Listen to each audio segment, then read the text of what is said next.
Muy bien. Bueno, pues nada, como ha dicho, soy Amaya Esnal, ginecóloga en Hospitales HM Puerta del Sur. Y efectivamente os voy a hablar de la relación de la anticoncepción hormonal que existe con el cáncer ginecológico. En el email yo creo que mandaron, hablaba más específicamente sobre la anticoncepción en pacientes oncológicas y es verdad que vamos a hablar de eso dentro de la presentación, pero bueno, va a ser un poquito más amplia como vamos a ir viendo.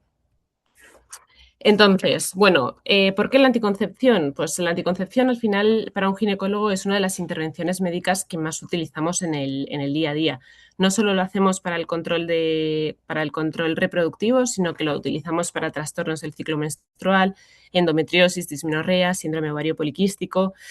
¿Y esto qué es lo que hace? Pues que sea un tratamiento que utilizamos que podemos llegar a utilizar durante largos periodos de la vida fértil de muchas mujeres. Y eso supone, en muchas de ellas, una exposición hormonal acumulada. Y por tanto, cualquier potencial impacto sobre el riesgo oncológico adquiere una relevancia clínica y poblacional muy significativa. Sabemos que en los últimos años van en aumento la incidencia de los distintos cánceres y no solo eso, sino que cada vez lo vamos viendo en mujeres más jóvenes.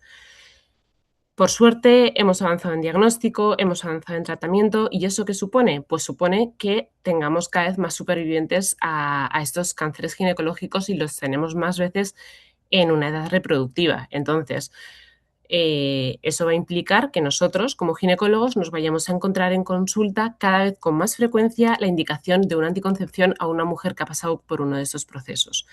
Pero no solo con una mujer que ha pasado por un proceso oncológico, sino que a mí por lo menos me pasa que muchas veces cuando voy a hacer una indicación de un anticonceptivo a una paciente normal, sana, eh, me encuentro con que muchas veces estas pacientes son las que nos reclaman información y vienen ya pues muy leídas, muy estudiadas o muy informadas por otra gente sobre la seguridad oncológica. Entonces, tenemos que saber qué contestar, tenemos que conocer la evidencia científica actual, tenemos que tener todos estos supuestos integrados en guías clínicas y, por supuesto, individualizar.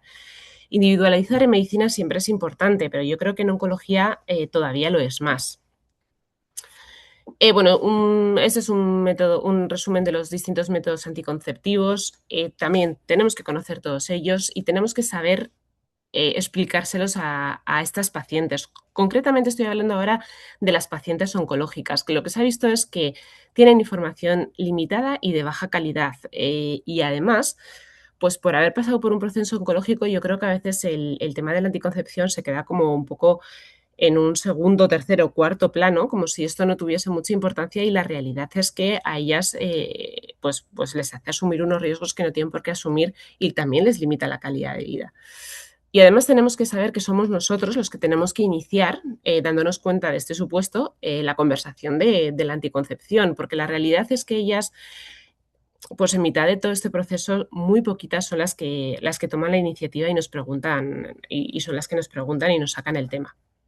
Yo en la presentación me voy a centrar en los anticonceptivos hormonales de todos los tipos, incluidos el DIU. Este es un poco el esquema que vamos a seguir. Empezaremos por el cáncer de mama, ovario, endometrio y cérvix. Empezamos por la relación que existe o que parece que existe entre la anticoncepción hormonal y el cáncer de mama, que es un poco la joya de la corona. Sabemos que el cáncer de mama es el tumor maligno más frecuente en las mujeres. En cuanto a los mecanismos implicados en este, tenemos por un lado los estrógenos. Los estrógenos, según datos experimentales, pues nos sugieren que tiene un papel importante en el desarrollo del cáncer de mama, porque tiene un efecto proliferativo sobre el epitelio mamario. Por otro lado, tenemos los gestágenos, que tienen tanto efecto proliferativo como antiproliferativo sobre las células mamarias. Se unen a diferentes receptores esteroideos y eso crea metabolitos con distintas propiedades. Y esto es lo que explica que tengan diferentes acciones sobre el tejido mamario. Y además ya tenemos estudios recientes que nos hablan sobre esa acción proliferativa tanto sobre células basales como mioepiteliales de la mama. Otro factor a destacar y a tener en cuenta es el primer embarazo a término que tienen las mujeres, porque este hecho produce una diferenciación en el tejido mamario que actúa como protector frente a la carcinogénesis y sobre todo cuando este embarazo ocurre en edades tempranas. O sea que podríamos decir que retrasar la maternidad de alguna manera es como un factor de riesgo para el desarrollo de cáncer de mama, si tenemos esto en cuenta. Y por tanto, de todo esto un poco podemos concluir que los anticonceptivos pueden tener distintos efectos dependiendo del momento de uso y del estado del tejido mamario que tenga la mujer en el momento en el que tome estos anticonceptivos. Bueno, aquí os presento una tabla con la evidencia o con parte de la evidencia que tenemos sobre la relación de los anticonceptivos y el cáncer de mama. Es una tabla que he sacado de un protocolo de la SEC. Habla de 7 estudios distintos, 4 de ellos es verdad que no muestran una relación significativa entre la toma de anticonceptivos y el desarrollo de cáncer de mama, pero 3 de ellos sí que lo hacen y son un poco en los que me voy a centrar. El primero que sí que mostraba una relación entre ellos es el Oxford Meta-Analysis, publicado en 1996, en el que nos hablaba de un leve aumento entre usuarias actuales y recientes de anticonceptivos, que al suspenderlo, más o menos al cabo de 10 años, este efecto desaparecía. Y era más importante cuanto más joven era la paciente. Hacía un poco, hablaba en mujeres menores de 20 años. El segundo estudio que sí que marcó o sí que se veía esta diferencia era el Meta-Análisis Mayo Clinic, publicado en 2006, que, que sí que sí que hablaba de un aumento de la relación de toma de anticonceptivos con el desarrollo de cáncer, pero lo hacía hablando de mujeres que habían tomado los anticonceptivos previamente a tener un parto. Y esto lo hace especialmente interesante este estudio porque habla del papel del embarazo, porque en el mismo estudio veían que las pacientes nulíparas a las que daban anticonceptivo pero después no llegaban a embarazarse, en estas no se veía un aumento del riesgo de desarrollar cáncer de mama. Y esto lo que nos sugiere es que el embarazo pudiera revelar el riesgo de cáncer de mama promovido por los anticonceptivos. El último estudio que presentan aquí, que sí que tenía relación, continúa hablando de este leve aumento en usuarias, principalmente usuarias a largo plazo de más de 10 años, y que este riesgo se mantenía por lo menos hasta 5 años después de haberlo suspendido. El aumento del que hablan es bastante similar en todos los estudios. Manejan un riesgo relativo en torno a 1,20, lo que supondría un aumento del 20% de riesgo de cáncer de mama. ¿Qué dice la SEC sobre todo esto? ¿O qué conclusiones sacaba sobre todos estos estudios? Pues que la mayoría de estudios no encontraban una relación entre el cáncer de mama y el uso de anticonceptivos. Decían que no había una evidencia concluyente y homogénea y que el efecto observado que sí que se veía de vez en cuando era modesto. Que en la mayoría de los estudios en los que se muestra un aumento del riesgo relativo, el efecto desaparece al abandonar el uso de este anticonceptivo. Entre 5 y 10 años, no dejan claro cuánto exactamente. Que los factores de riesgo más importantes están el uso prolongado en una edad temprana y antes del primer embarazo a término, que es lo que hemos explicado. Y también hace mención a que algunos estudios reportan ya un aumento del riesgo de cáncer de mama en usuarias de IUD y levonorgestrel. Esto nos dice que hay que cogerlo un poco con pinzas, que existen factores de confusión, pero bueno, sí que es verdad que hay 2 estudios, uno en 2016, otro en 2017, de cortes danesas y finlandesas, en los que nos hablan de que el uso del DIU de levonorgestrel sí que puede estar asociado a ese aumento del riesgo de desarrollar un cáncer en una medida muy similar a lo que hacen los anticonceptivos combinados. Ese riesgo relativo de 1,20, 1,20 y algo. Entonces, ¿cuál es el resumen de la evidencia actual? Pues el protocolo de la SEC, como hemos dicho, dice que la mayoría de estudios no encuentran una relación consistente entre la toma de anticonceptivos combinados y el cáncer de mama, pero es verdad que estudios recientes de grandes cortes ya sí que continúan mostrando persistentemente este leve aumento del riesgo relativo.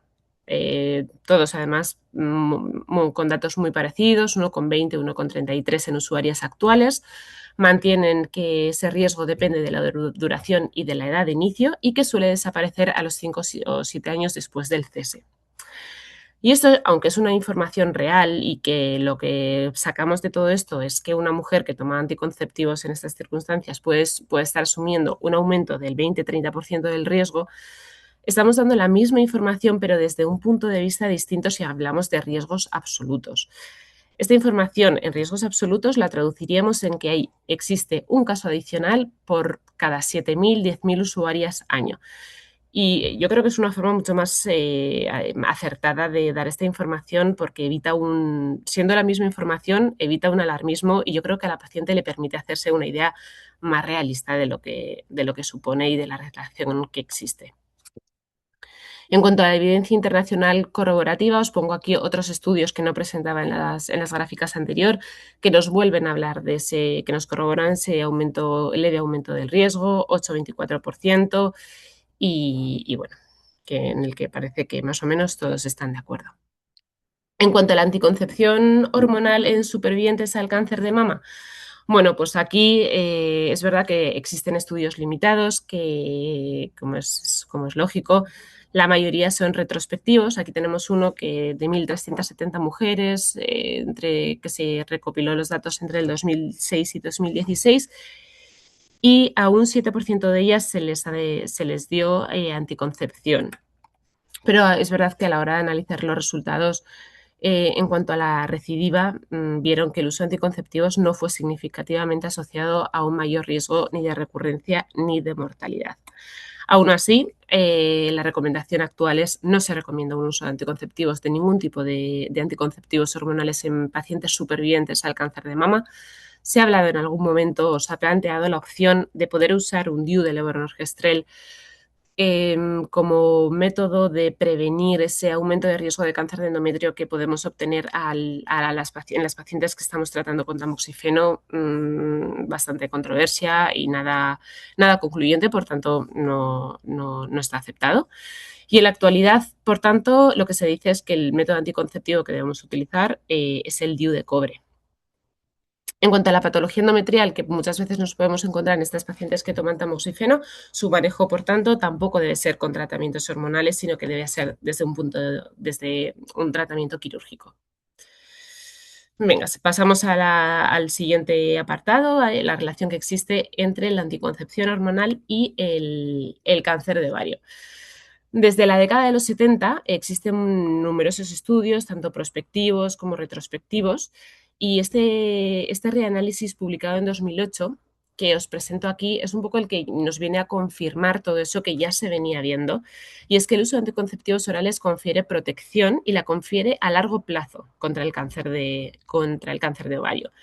Son estudios muy amplios, con Ns muy grandes, y en los que concluyen, podemos ver que nos dicen que la reducción del riesgo es mayor cuanto más prolongado es el uso, y que este efecto sigue siendo protector pasados más de 30 años tras el cese de estos anticonceptivos, lo que es un dato pues, muy favorable e importante.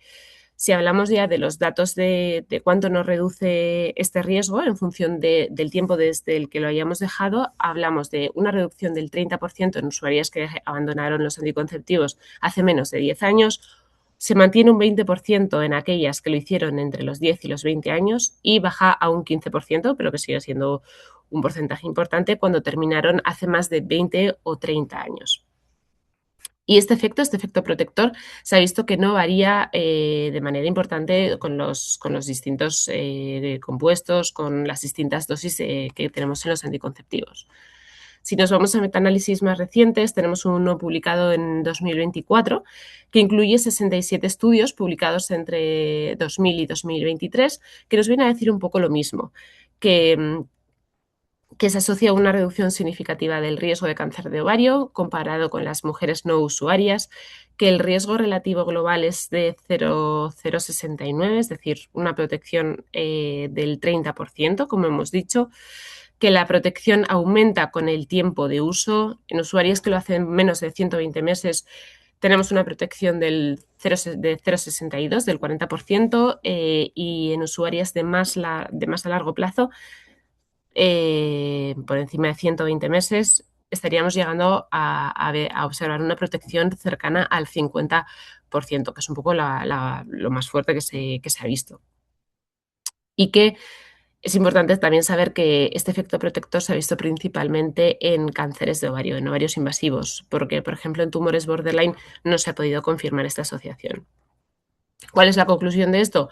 Pues que todo esto, que todos estos estudios lo que hacen es demostrarnos esa asociación inversa consistente entre el uso de píldora anticonceptiva y el riesgo de cáncer de ovario, especialmente cuando tenemos un uso prolongado. ¿Qué nos dice la SEC? Pues que el uso de anticonceptivos tiene un efecto claramente protector sobre el cáncer de ovario que depende del tiempo de uso, que el mecanismo de acción exacto es verdad que no está bien establecido. Parece que el más importante pueda ser ese efecto anovulatorio que tenemos cuando tomamos anticonceptivos, pero también hablan de la supresión de los niveles de gonadotropinas, la acción directa de los gestágenos que también puede estar implicado. El efecto protector se mantiene durante 20-30 años. Esto es especialmente importante porque tenemos que tener en cuenta que cuando tomamos un anticonceptivo normalmente lo hacemos en mujeres en edad fértil y el cáncer de ovario, su pico de incidencia, digamos que estaría rondando los 70 años. Por tanto, que este efecto se prolongue en el tiempo, pues lo hace realmente importante y con una relevancia clínica.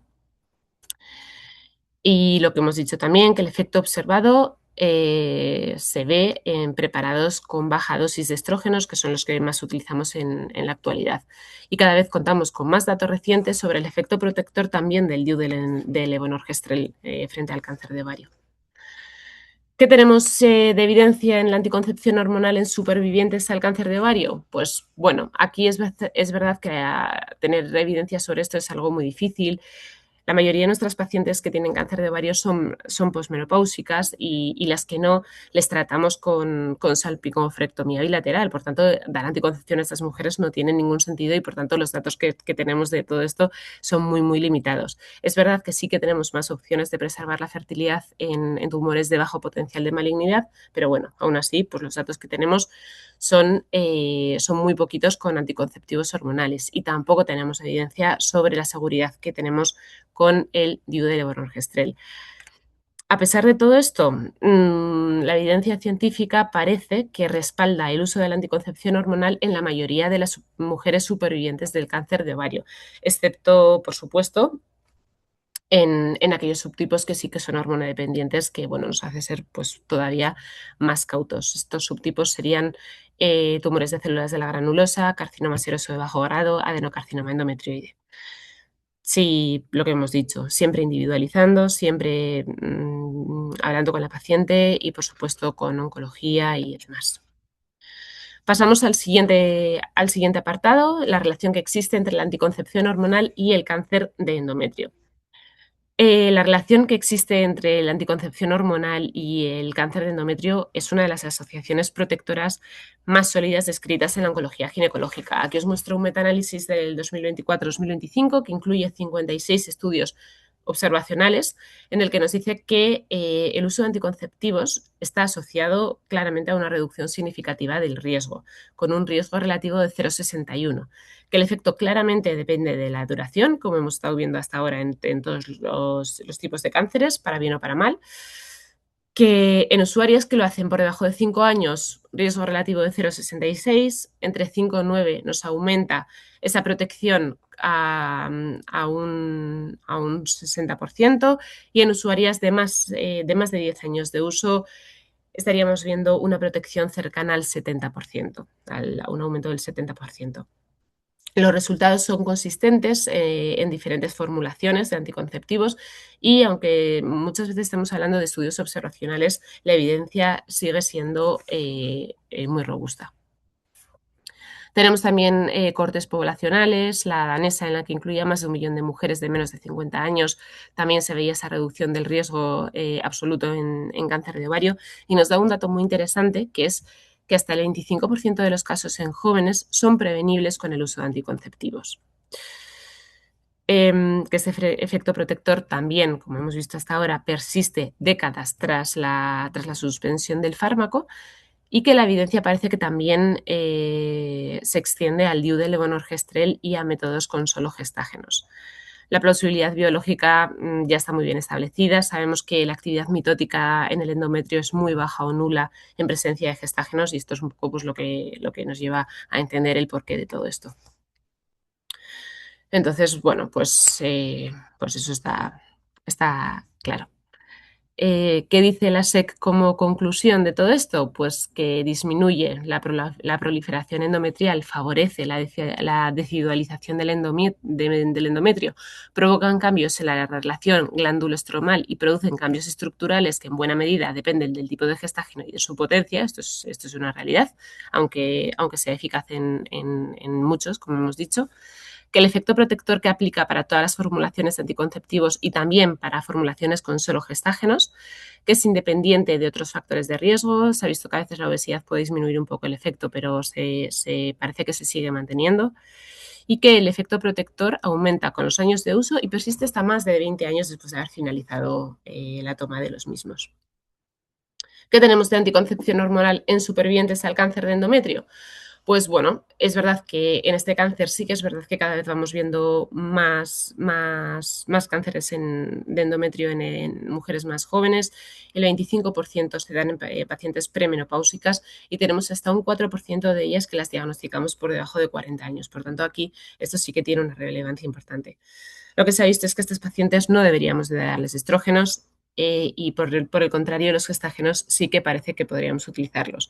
Con un doble efecto, nos hacen de efecto anticonceptivo, pero además sabemos que los gestágenos tienen un efecto terapéutico. De hecho, son los que utilizamos muchas veces para tratar lesiones premalignas, como puede ser la hiperplasia atípica o la neoplasia intraepitelial endometrial, y lo hacemos también en carcinomas de endometrio en estadios, por supuesto, muy precoces y cuando estos son de bajo grado en situaciones bueno, seleccionadas. Se aceptan los gestágenos orales, pero el más usado y el que más eficacia ha demostrado es el iodo de levonorgestrel. Por último, vamos a hablar de la anticoncepción hormonal en relación con el cáncer en relación con el cáncer de cérvix.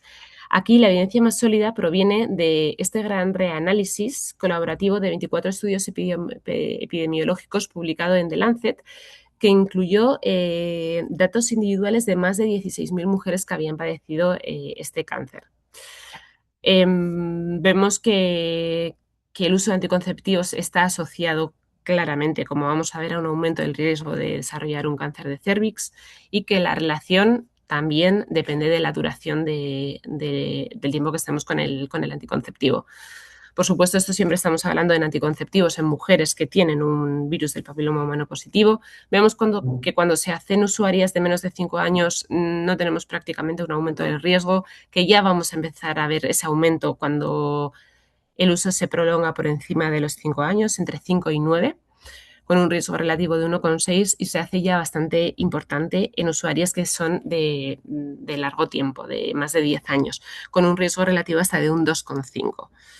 El riesgo aquí también disminuye progresivamente tras la suspensión del tratamiento. ¿Y todo esto por qué pasa? Pues pasa porque se ha visto que en estudios in vitro y en modelos animales nos sugiere que las hormonas sexuales, tanto las endógenas como las exógenas, favorecen la expresión de las proteínas E6 y E7 del VPH y que el uso de hormonas exógenas, que sería este caso, favorece tanto el desarrollo, persistencia y, por tanto, la progresión hacia un carcinoma de cérvix.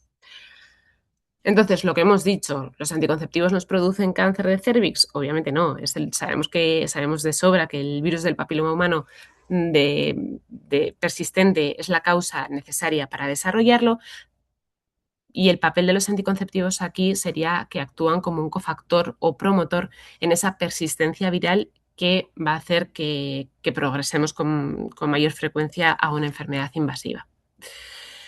También existen estudios en mujeres que no tienen cáncer, sino que tienen lesiones premalignas, precursoras, como un CIN2 o un CIN3, y aquí los resultados sí que es verdad que son muy heterogéneos. No todos los estudios confirman una asociación y esto parece que lo podemos explicar diciendo que el efecto hormonal podría ser más relevante en fases avanzadas del proceso carcinogénico y por eso no lo vemos todavía cuando tenemos una lesión premaligna. ¿Qué dice la SEC? Pues que la exposición al VPH está relacionada con el método anticonceptivo utilizado, lo sabemos. El uso de anticonceptivos durante más de 5 años está relacionado como promotor del cáncer de cérvix y que el riesgo disminuye tras finalizar su uso. Y parece que se iguala a las no usuarias en torno a los 5 o 10 años después de su cese. En cuanto a la EPCC, ¿qué nos cuenta sobre todo esto? Pues concluyen que los beneficios derivados del uso de anticonceptivos combinados generalmente exceden los riesgos, que lo que tenemos que hacer cuando tengamos una paciente que toma anticonceptivos y que, por ejemplo, veamos que tiene un virus del papiloma positivo, lo que tenemos que hacer es verificar que esta paciente sigue su cribado de cáncer de cervix de una forma correcta. Los beneficios en cuanto al DIU de levonorgestrel también parece que exceden los riesgos y, bueno, que tenemos que saber que el uso del DIU de cobre puede disminuir el riesgo de progresión de una lesión causada por el virus del papiloma humano porque parece que favorece su aclaramiento versus lo que hace el DIU hormonal. En cuanto a la anticoncepción hormonal que podemos utilizar en estas pacientes, bueno, importante aquí el doble método, para aquello usar la barrera para reducir el riesgo de reinfección por el virus del papiloma humano. Y por lo demás, pues bueno, cuando tengamos una paciente que ya haya tenido un tratamiento curativo, esté en remisión, parece que no hay evidencia suficiente de que el uso de anticoncepción hormonal incremente el riesgo de una recurrencia de este cáncer. Y por tanto, se permite el uso de métodos hormonales y no hormonales, siempre con una decisión compartida con el paciente y con el equipo clínico, como venimos diciendo hasta ahora. En cáncer de cervix activos sabemos, yo creo todos, que el DIU está contraindicado, lo tenemos que retirar, pero no así cuando tenemos una lesión como un CIN. Ahí se pueden mantener y no parece que esté asociada a ningún riesgo. En cuanto, bueno, una pincelada sobre la anticoncepción en mujeres con mutación BRCA1 y BRCA2, que a veces sí que nos sugiere alguna duda cuando tenemos una paciente con estas mutaciones. Sabemos que estas mutaciones están relacionadas con un aumento en el riesgo de desarrollar distintos tipos de cánceres, principalmente ovario y mama, que la salpingoforectomía bilateral es el gold estándar para reducir este cáncer de ovario, que lo hace de forma muy eficaz, hasta en un 80-96%. Y por tanto, esa salpingoforectomía bilateral en estas pacientes la recomendaremos en torno a los 35 o 40 años, cuando tenemos una mutación BRCA1 y un poquito más tarde, por esa disminución del riesgo, a los 40-45 años en los BRCA2. Pero hablando de nuestros anticonceptivos, tenemos que saber que nos confieren, es el factor protector, quitando el quirúrgico, más importante que tenemos. Nos reduce el riesgo de desarrollar un cáncer de ovario hasta en un 42%, lo hace pues, una reducción muy importante. Entonces, damos un anticonceptivo a una mujer con una mutación BRCA1 y BRCA2 y por un lado tenemos esa reducción en el cáncer de ovario, que es bastante significativa. Por supuesto, si tenemos una salpingoforectomía profiláctica hecha en estas pacientes, no tiene ningún sentido ya dar un anticonceptivo, ya no nos vamos a beneficiar de ese efecto.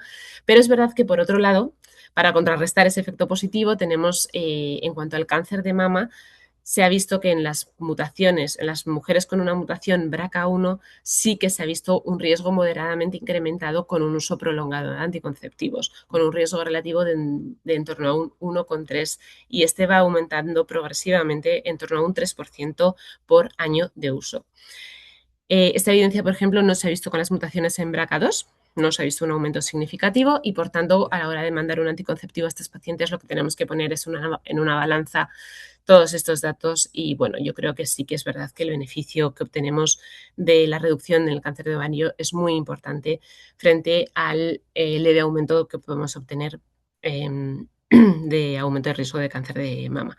Aún así, como siempre, como todo el rato vengo diciendo, decisión individualizada, considerando beneficios para el ovario, posibles riesgos mamarios, edad, la historia que tiene nuestra paciente y, por supuesto, las preferencias que tiene nuestra paciente. Y eso sería todo. Muchas gracias. Pues muchas gracias, Amaya, por una exposición tan completa, tan didáctica y tan clarita. Yo tenía una consideración y una pregunta. Completamente de Sí, acuerdo en que es fundamental cómo darle información a las pacientes cuando relacionamos riesgo de cáncer y uso de, llámese anticonceptivos o llámese también terapia hormonal en la menopausia. Y has puesto un ejemplo clarísimo de que no es lo mismo decir el riesgo de cáncer de mama te aumenta en un 20% que decir, mira, esto quiere decir en el escenario real, de la vida real, quiere decir que hay un caso adicional de cáncer de mama por cada 7.000 por cada 7.000 usuarias. Yo creo que esa Sí, es la sí, yo, manera de dar la información. Es una obviamente. información veraz, El no otro estás es ocultando una nada. información como muy alarmista y que es verdad que es Claro, una realidad, pero yo creo que en riesgos absolutos se hace, claro, claro, claro. se obtiene una información mucho más que la paciente recibe como más real. Y Efectivamente, por sí, tanto nos real. eliminamos un poco este miedo que muchas veces Mm. cuando, si lo diésemos de la otra manera, nos dicen que obviamente no quieren ni ver un Que te lo comes anticonceptivo. tú. Efectivamente. Y en ese contexto, tú cuando hablas de individualizar el riesgo individual, o sea, individualizar el riesgo de cada paciente a la hora de tomar decisiones, en qué sentido tienes en cuenta la historia familiar de la mujer? Porque muchas mujeres te dicen, vale, mi riesgo de tener un cáncer de mama por tomar anticonceptivos Ujú. es bajo o es muy bajo, pero es que mi madre tuvo un cáncer de mama con 50 años y una hermana suya también. Hablo fuera del contexto de pacientes con Sí, mutación bueno, detectada. lo que se ha visto es que la historia familiar no es un dato a tener en cuenta y que tenga una relevancia clínica. Lo que nos dicen es que nos tenemos que centrar en la historia de la mujer y que sus antecedentes es verdad que nos van a condicionar, sobre todo porque vamos a tener que manejar a esa paciente y seguramente nos tengamos que esforzar más en darle la información correcta, pero la realidad es que por muchos antecedentes que tenga, esto no cambia nuestra indicación o nuestra posibilidad y la seguridad oncológica a la hora de mandarle un anticonceptivo. Ujú. Vale, perfecto. O sea, podemos No sé si hay hacerlo alguna. con tranquilidad. Genial. No sé si hay en las personas que están unidas a la reunión, si tenéis alguna duda o queréis hacer alguna consideración a la presentación de Amaya. Otra cosa, Amaya, ¿vosotros qué le decís a las pacientes que tenéis, cuando las tenéis enfrente, pacientes portadoras de una infección por VPH de alto riesgo y están tomando anticonceptivos, qué les decís? ¿Cómo las manejáis? Exclusivamente actualizando el cribado citológico. Cuando os preguntan ellas, les dicen, es que he leído o he oído que si tomo la píldora tengo más riesgo de que la infección no se me vaya. ¿Cómo las tratáis? Bueno, yo normalmente a todas las pacientes no les informo de esto, a todas las que me vienen, por ejemplo, con un anticonceptivo, porque yo creo que yo creo que la respuesta de la mayoría sería suspenderlo y realmente no creo que el beneficio sea Ya. tan sustancial con el riesgo que empiezan a asumir por dejar una anticoncepción eficaz.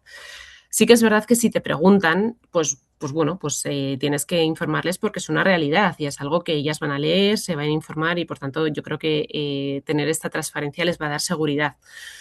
Lo enfocaría diciendo que existe un riesgo, pero que un aumento del riesgo, pero que el cribado que tenemos es muy eficaz y que somos capaces de intervenir en esa historia natural hacia una progresión a un cáncer de manera que no van a llegar a un cáncer o no vayan a llegar a una cosa que va a poner en riesgo su vida ni de una forma importante como para que merezca la pena suspender ese anticonceptivo, que si no, por supuesto, lo haríamos, pero que no es el caso.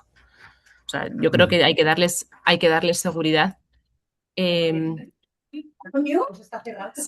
hay que darles seguridad en el que las vamos a seguir de cerca y de que esto en ningún momento nos vamos a descuidar y van a acabar con un cáncer, que es lo que a veces ellas tienen en mente. Que Ujú. esto es pues explicarles un poco. Yo me centro mucho en explicarles la historia, que tenemos tiempo para intervenir y que si se hacen los controles van a estar bien. Eso es, a mantener bien el cribado, tener seguridad de que el cribado está correctamente hecho y ya está. Eso es. Muy bien. Pues no sé Muy si hay bien. alguna intervención del resto. Si no es así, pues nada, agradecerte de nuevo, Maya, tu generosidad, de tu tiempo. Nada, Muchas muchas gracias a gracias. vosotros. Y en unos días estará la grabación de la presentación colgada tanto en la plataforma web como en la app para que la podáis ver en diferido. Animaros a participar tanto como ponentes como participantes en las reuniones en las próximas, que se anunciarán en breve. Supongo que para marzo tendremos también ya preparada una. Y nada, despedirme de vosotros y en nombre de la sociedad madrileña y que paséis un buen día. Muchas gracias, Amaya. Muchas Un gracias. beso. Adiós, Manolo. Chao. Hasta Adiós. luego.